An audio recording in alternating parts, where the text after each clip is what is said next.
Imagine for a moment a world untouched by concrete, unbroken by the hum of machinery.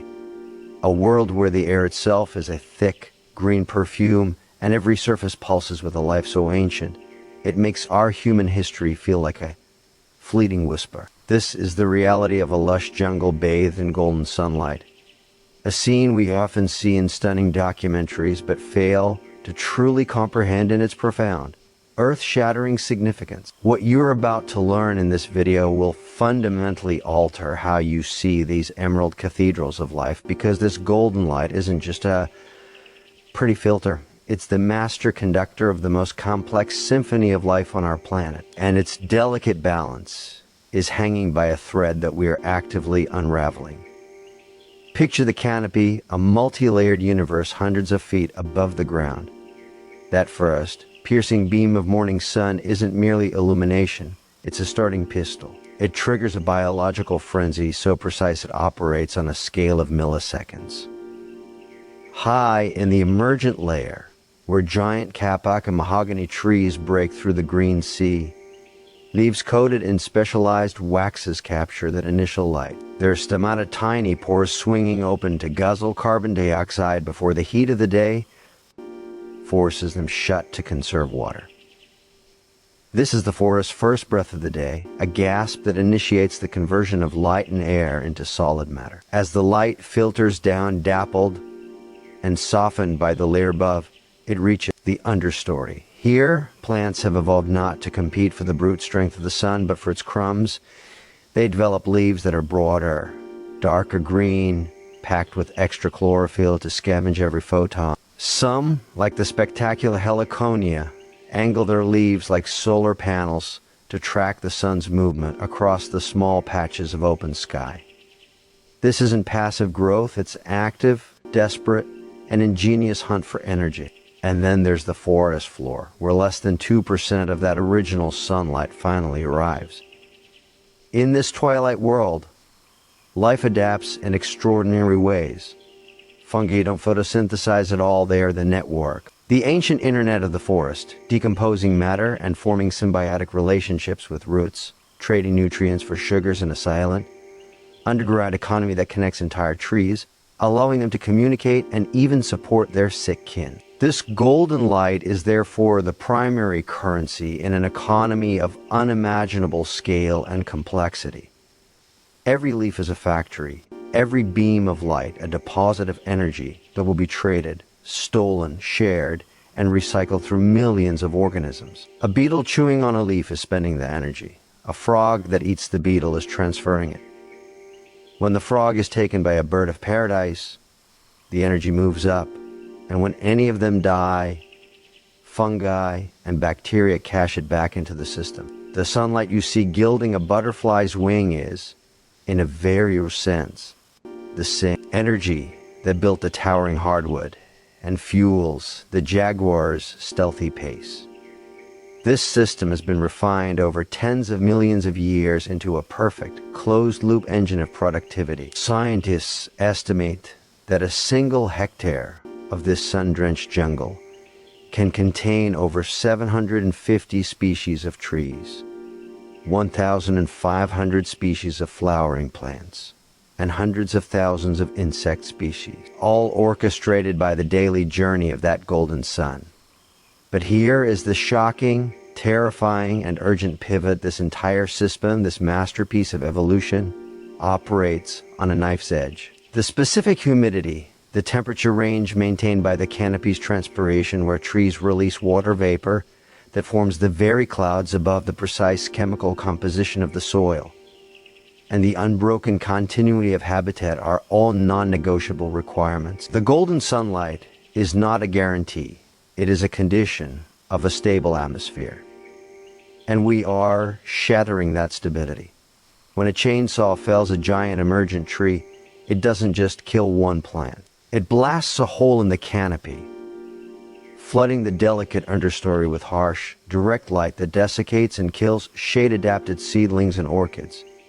It severs the fungal networks. It eliminates the fruit sources for countless animals, disrupting the energy transfer up the food chain. The local humidity plummets, the delicate water cycle breaks, and that area becomes hotter, drier, and more prone to catastrophic fire. This isn't just deforestation. It's the cascading failure of a biological supercomputer. Satellite data reveals a chilling truth. We are losing over 80,000 acres of tropical rainforest daily. And with it, species we haven't even discovered, potential medicines, and climate regulators we desperately need. The Amazon, the planet's largest lung, has in some years begun emitting more carbon dioxide than it absorbs due to fires and degradation. That golden sunlight on a damaged forest no longer powers a symphony of life. It bakes a dying landscape and contributes to our own planetary fever. So when you see that image of a lush jungle bathed in golden sunlight, understand you are looking at the pinnacle of nature's achievement, a clockwork of unimaginable precision that we are smashing with the blunt instrument of short-term gain. This isn't a distant postcard, it is the living, breathing engine of our planet's habitability, and its fate is inextricably linked to our own. This realization is the first and most crucial step, but understanding is worthless without action, which is exactly why you need to stay until the very end of this video, because I will give you the tangible, powerful steps you can take, no matter where you are in the world, to become part of the solution and help protect these last bastions of golden light magic. Let's delve deeper into that dappled light on the forest floor, where the gold transforms into a currency of survival, funding the most bizarre and brilliant strategies evolution has ever drafted. This is where the phrase nature's arms race takes on visceral meaning. And every single adaptation, every flash of color, every drop of nectar is a transaction powered ultimately by that captured sunlight. Consider the simple act of pollination. In a temperate meadow, a bee might visit a dozen flower species. On the sun-drenched floor of a tropical jungle, specialization reaches an extreme that defies belief. Take the legendary Darwin's orchid from Madagascar, predicted by the great naturalist himself to be pollinated by a moth with an impossibly long tongue, a moth that wasn't discovered until decades after his death. The orchid's nectar spur is nearly a foot long, forcing the moth to evolve a proboscis of exactly the same length to reach the sweet reward, a reward of liquid sunlight stored as sugar. This is a one-to-one financial relationship, an exclusive contract written in evolutionary time. The orchid gets precise pollination, the moth gets an exclusive food source, and the energy transfer is perfectly efficient. But not all transactions are so cooperative. This is also the realm of deception and theft. Some orchids, like the Dracula orchids, emit the precise scent of rotting mushrooms to attract fungus gnats looking for a place to lay eggs. The gnat gets tricked. The orchid gets pollinated, and no nectar, no sunlight energy is paid at all. It's a con game powered by scent chemistry. Meanwhile, on the trunks of trees where light is scarce, bromeliads form aerial tanks, their leaves coming to catch rainwater and falling debris, creating entire micro-ecosystems in the sky. A single large bromeliad can hold gallons of water and host larvae of mosquitoes, frogs, and even small crabs, all living their lives dozens of feet above the ground, in a pool of water that exists only because of the plant's architecture, an architecture evolved to catch light and rain. The sunlight energy here supports not just the plant, but an entire floating food web. And then there are the supreme opportunists, the strangler figs. It begins when a bird, having eaten the fig's fruit, deposits a seed high in the canopy's crook. The seedling, craving more of that precious light than the dim forest floor offers, sends roots not down into the soil, but downward as thick, woody cables, enveloping the host tree. Over decades, it forms a living lattice that constricts and ultimately kills its supporter, standing hollow and triumphant as a tree itself. Its entire monumental form a monument to stolen sunlight and a redirected life force. This ruthless efficiency is the norm. Nothing is wasted. A fallen fruit isn't just a meal for a tapir, it's a signal. The scent attracts not only the primary consumer but a cascade of others. Dung beetles armed with incredible strength will carve out portions of the tapir's waste, which contains the fruit seeds, and bury them for their larvae to eat. In doing so, they plant those seeds in a nutrient-rich packet, perfectly spaced and protected. The sunlight that grew the fruit is now funding the insect's reproduction and ensuring the tree's offspring is planted. This is the circular economy perfected millennia before humans coined the term. But the most critical, and often invisible, transaction happens underground.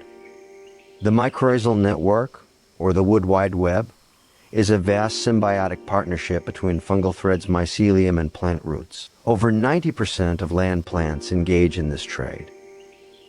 The fungi, which cannot photosynthesize, extend far into the soil, acting as root extensions for trees, mining for water and phosphorus, nitrogen, and other minerals. They trade these resources with the trees for sugars and lipids, the direct products of photosynthesis, of captured sunlight. This network is so sophisticated it can redistribute resources from nutrient-rich areas to poor ones, from mature trees to struggling seedlings, even of different species. A mother tree, as forester Suzanne Simard discovered, can recognize its own kin and favor them with more nutrients through this fungal network. The golden sunlight captured by one tree's leaves can thus be sent underground to nourish a seedling 100 feet away, a form of silent, communal support that shatters our notion of trees as isolated individuals. They are social beings, communicating through chemical signals via these fungal pathways,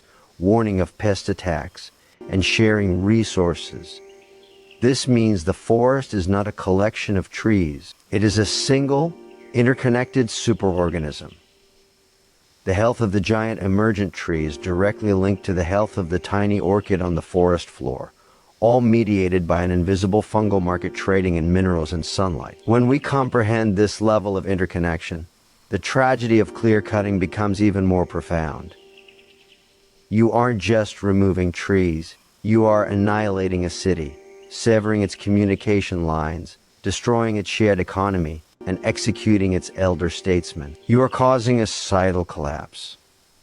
The data shows that fragmented forests, even if they look green from above, suffer from ecological decay at their edges, with drier conditions, increased wind, and invasive species penetrating hundreds of meters inward, degrading the complex interior conditions these relationships require. The specialized pollinators disappear, the fungal networks are shredded, and the silent flow of nutrients and information stops. The golden light still falls, but on a community in ruins, a ghost town where the intricate transactions that built it can no longer occur. This understanding moves us from seeing beauty to recognizing a profound, fragile intelligence. We are not looking at a resource, we are looking at a networked, sentient system of breathtaking complexity, and our current actions are the equivalent of throwing a wrench into the most sophisticated engine imaginable. To protect it, we must first respect its depth, and second, take direct, informed action, which is precisely what we will build towards in the final part of this crucial discussion. Now, shift your gaze upward, following that golden sunlight to where it first strikes the canopy. A realm so dense and alive it has been called the last biological frontier. This green ocean, over 100 feet above the ground, is where the majority of the jungle's life actually resides, and it is a world built on vertical real estate, all competing for the ultimate prize, an unobstructed claim to the sun. To truly grasp the scale of innovation here, consider that scientists estimate over half of all terrestrial species on Earth live in tropical forest canopies, many of which have never been documented because this layer is so difficult to access. We are, quite literally, ignorant of the majority of our planet's co-inhabitants in these spaces. The architecture of this high-rise city is its first marvel. Lianas thick, woody vines act as suspension bridges and plumbing systems. They germinate on the dark forest floor but are photophobic, meaning they grow away from darkness. This drives them to climb, seeking cracks of light. And once they reach the canopy, they spread from tree to tree, binding the forest giants together in a literal network. They transport water and nutrients, but they also can become parasitic, overwhelming their hosts and making trees more susceptible to wind throw. Their presence is a constant balance of connection and competition. Then there are the epiphytes, the air plants. Orchids, bromeliads, ferns, and mosses that grow not in soil, but on the branches and trunks of trees. They are not parasites, they are squatters, using the tree for physical support only. They capture their own water from rain and fog and nutrients from windblown dust and decaying matter that collects around them. A single massive tree can host tons of epiphytic material, creating what are called canopy soils, rich, moist mats suspended in the sky that are entire ecosystems in themselves, home to countless invertebrates, amphibians like the marvelous glass frog, and even nesting birds. This means a tree is not one habitat, but hundreds of microhabitats, a towering apartment complex where each branch, each crook, each knothole hosts unique life. The competition for light here has led to staggering physiological adaptation. Many canopy trees exhibit a trait called crown shyness, where the uppermost branches of adjacent trees do not touch, forming mesmerizing, puzzle-like gaps in the canopy. Scientists believe this may be a way to avoid abrasion damage during winds or to limit the spread of leaf-eating insects. It is a form of territorial respect, negotiated by growth patterns over centuries. The leaves themselves are solar panel factories optimized for the canopy's intense exposure. They are often smaller, thicker, and have a waxy coating to reduce water loss. Some can actually move their leaves throughout the day to track the sun, maximizing photosynthesis, while others angle them to avoid the harsh midday rays. This is a living, responsive skin, actively managing its energy intake. The animal life here is equally specialized for a three-dimensional existence. Consider the flying creatures that aren't birds. Flying snakes of Southeast Asia flatten their bodies and undulate through the air to glide between trees. Sugar gliders and flying squirrels have developed patagia stretches of skin between limbs to turn themselves into living parachutes. The colugo, or flying lemur of Asia, has the most extensive patagium, allowing it to glide over 300 feet with minimal loss of altitude. For them, the golden lit air is not empty space, it is a highway. Then there are the climbers, primates like orangutans, with their incredible arm span and hook-like hands and feet, move through the canopy with a deliberate, swaying grace. Prehensile-tailed creatures, from kinkajous to porcupines to numerous New World monkeys, use a fifth limb for stability, their tails muscular and sensitive enough to pick fruit. Chameleons have zygodactyls, feet-toes, fused into opposing bundles for a perfect pincer grip on branches. Every creature is an engineer of movement in this vertical maze. But perhaps the most critical function of this sun-drenched canopy is one that affects the entire planet: climate regulation. Through the process of transpiration, where trees release water vapor from their leaves, the canopy acts as a massive natural air conditioner and water pump. A single large tree can release hundreds of gallons of water into the atmosphere each day. This moisture rises, forms clouds, and eventually falls as rain, often hundreds of miles away. This flying river phenomenon is crucial for rainfall patterns across continents. The Amazon, for example, generates roughly half of its own rainfall through this process. The canopy also sequesters a colossal amount of carbon dioxide, locking it away in wood and leaves, making these forests one of our most powerful buffers against climate change. The shocking data, however, reveals a vicious feedback loop we have triggered. Deforestation and canopy fragmentation reduce transpiration, leading to less cloud formation and more regional drought. Drier forests are infinitely more susceptible to fire. When they burn, they release centuries of stored carbon back into the atmosphere, accelerating global warming, which in turn creates hotter, drier conditions that lead to more forest loss. We are disabling the planet's cooling system and fuel pump at the same time. The loss of canopy complexity is thus not an aesthetic loss. It is the destruction of a climate control engine, a biodiversity bank, and an architectural wonder all at once. Each acre lost is like deleting 1,000 lines of unique, ancient code from the software that runs our living planet. This understanding moves us from passive concern to a recognition of global self-interest, protecting these golden lips. Canopies is not about saving pretty trees. It is about preserving the very systems that provide the stable climate, fresh water, and genetic library upon which human civilization depends. The urgency cannot be overstated, and the need for your personal engagement has never been greater, which is why the final actionable steps we will discuss are not optional. They are essential for anyone who calls this planet home. So far, we've journeyed from the sun-drenched canopy to the transactional forest floor, understanding the jungle as a complex, interconnected entity. But to see the full picture, we must pull back even further to the scale of time and the planet itself. A lush jungle bathed in golden sunlight is not a static painting. It is a chapter in a multi-million-year epic, a living relic of Earth's deep past, and its very existence tells a story of continental drift, climate cycles, and evolutionary innovation that makes human history look like the blink of an eye. These forests we see today, primarily in the tropics, are the descendants of the first rainforests that appeared after the extinction of the dinosaurs, around 60 million years ago, during a period called the Paleocene-Eocene thermal maximum. When the planet was much hotter and wetter, they have weathered ice ages, seen continents split, and witnessed the rise and fall of countless species. Within their DNA and their layered soils is an archive of our planetary history.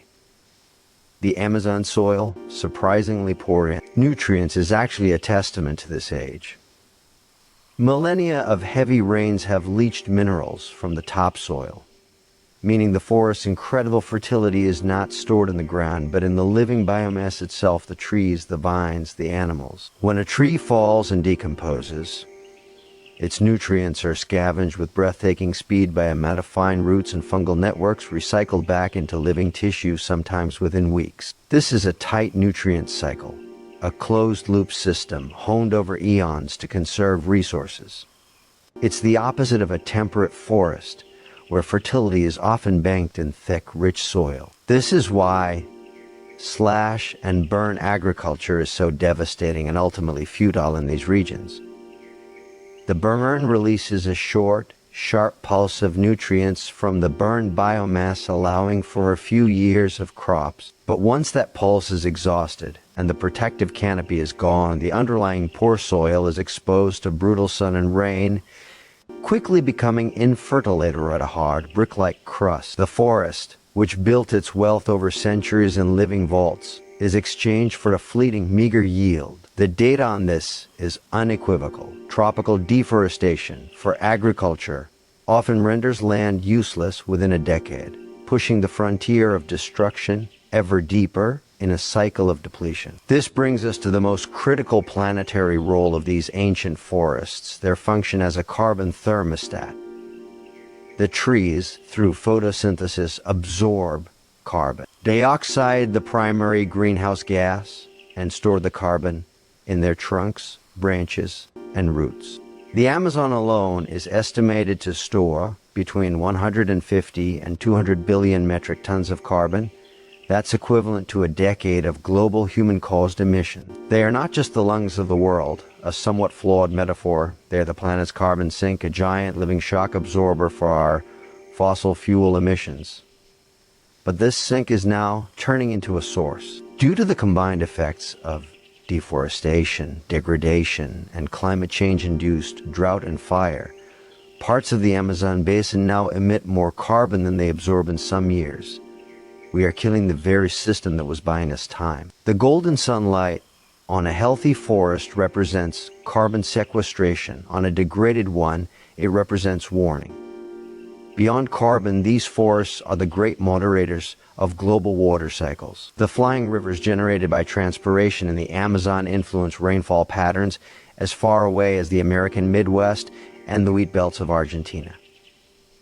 The Congo Basin's moisture is critical for rainfall in the Sahel region of Africa. Disrupt these forests, and you disrupt rainfall and thus agriculture and water security for millions of people thousands of miles away. The deforestation of Southeast Asian rainforests has been linked to altered monsoon patterns. This is not a local environmental issue, it is a matter of global geopolitical stability and food security. Furthermore, these forests are the world's greatest pharmacy. Over a quarter of modern medicines are derived from rainforest plants, and we have studied less than 1% of the potential species for their chemical compounds. Every time an acre is cleared, we are burning a library of potential cures for cancers, viruses, and diseases we haven't yet faced. The loss is incalculable.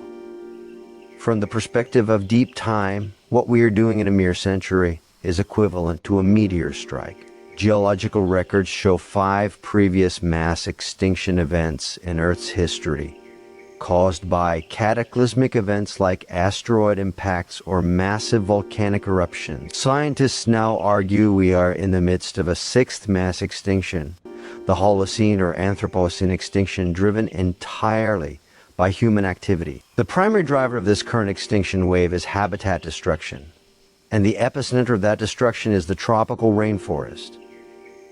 We are, in real time, erasing the masterpiece that took tens of millions of years to create. The golden sunlight that once fueled an explosion of biodiversity now illuminates a crash of unimaginable scale. This historical and planetary context transforms the issue from one of conservation to one of survival and legacy. We are not just deciding the fate of pretty animals. We are deciding the climate stability, water security, and biological richness of the world our children and grandchildren will inherit. We are editing the book of life itself, ripping out chapters we haven't even read. This is the weight of the moment. And it is precisely this weight that makes informed collective action not just noble, but an absolute imperative for anyone who understands the stakes. We have journeyed through the layers, the networks, the history, and the planetary significance of these golden-lit jungles. The picture is clear. They are the pinnacle of life's complexity, the stabilizers of our climate, the archives of our planet, and we are unraveling them at a suicidal pace. The feeling now might be one of overwhelming despair, a sense that the problem is too vast, too entrenched for any individual to matter. That feeling is the biggest enemy, and it is precisely what the forces of destruction rely upon our paralysis. I am here to tell you that this is where the narrative changes. You are not powerless. In fact, the collective power of informed, conscious individuals is the single most potent force for change that exists. Real, tangible change happens not from a single hero, but from millions of people making different choices, applying pressure, and shifting the culture. Your actions, multiplied by millions, create the market and political pressure that can save these forests. So here is your definitive actionable call to arms.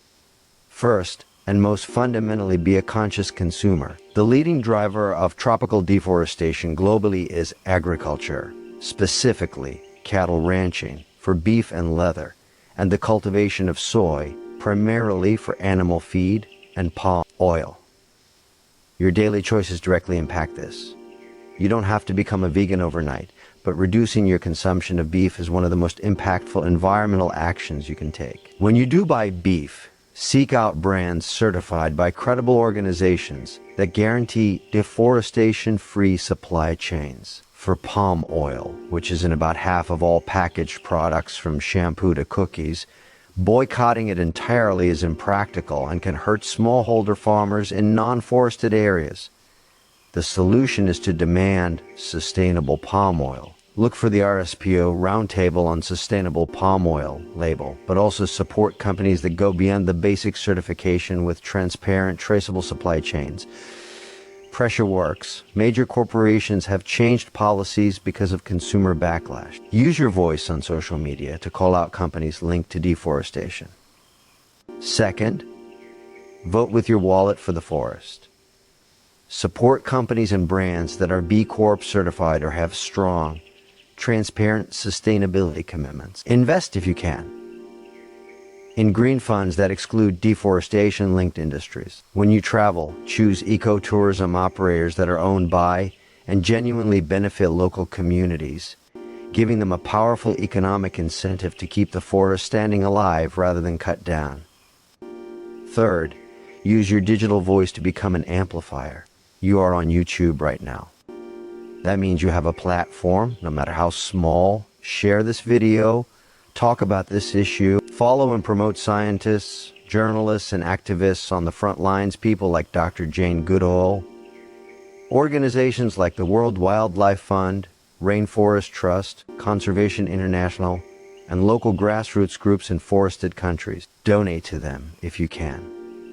Even small monthly donations provide predictable funding for park rangers, satellite monitoring, and community projects. Fourth, think about your paper and wood.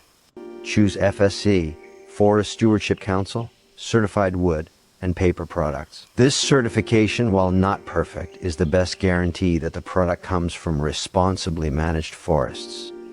Reduce paper use, recycle faithfully, and question the need for single-use wood products. Fifth, and perhaps most importantly, become a citizen of the world in your thinking. Understand that saving rainforests is not about telling other countries what to do. It is about addressing the global market demand that drives the destruction. It is about supporting international agreements and policies that provide financial mechanisms for forest conservation, such as REDD+, reducing emissions from deforestation and forest degradation, which can channel funds from developed nations to developing ones to keep forests intact. Write to your political representatives. Demand. They support legislation that bans the import of commodities linked to deforestation, similar to the EU's recent deforestation law. Make it a voting issue. Finally, never underestimate the power of education and wonder. Teach your children, your friends, your family. Share the incredible stories of interconnection you learned here today. Foster a sense of awe and respect for these places. When people see a jungle, not as a green blob on a map, but as a living, breathing, intelligent superorganism, their relationship with it changes forever. You now possess that knowledge. You have seen the light as currency, the network as a society, the canopy as a frontier, the forest as a historical archive, and the planet's vital organ. This knowledge is your tool. The goal is not to make you feel guilty, but to make you feel powerful and responsible. The golden sunlight in that jungle is a clock ticking, but it is not too late. Major successes are happening. Deforestation rates in the Brazilian Amazon dropped dramatically in 2023 under a new administration, proving that political will, driven by public pressure, works. Indigenous communities, who are the most effective stewards of these lands, are gaining more legal rights and recognition.